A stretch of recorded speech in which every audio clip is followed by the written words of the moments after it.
to idan aka ce yaro mai tashi yanzu gaskiya sai in ji wani iri ni da san mutum ɗaya ne kawai ina jin yaro mai tashi shi yake zo min rai kuma shi ya naɗa min wannan sunan mai unguwa Alhaji Ibrahim Mandawari shi ya naɗa min wannan sunan saboda kan lokacin kira da wannan sunan shi nake tunawa amma kuma wani abun kuma shine to lokaci da ya tura amma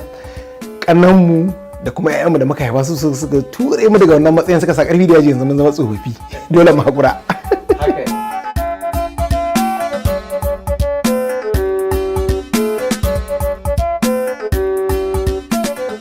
To gaskiya maganar rawa na ma ritaya na haƙura da yin rawa. Akwai wani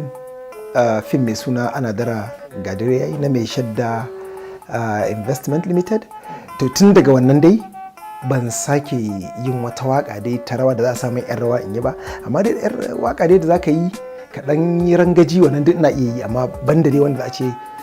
ka fito kana rawa sosai. Dalili shine wato komai lokaci ne, zamaninmu mun ɗau shekaru muna jan zare a fannin yin raye-raye daban-daban, to yanzu kuma zamani ne na yara wadda kamata a ce su ma musu wannan fagen domin shekarunmu sun tura. Yawanci irin rol ɗin da nake yi ba irin rol ɗin ma da zai buƙaci irin wannan raye-rayen ba ne, wannan shine dalilin da ya sa na haƙura.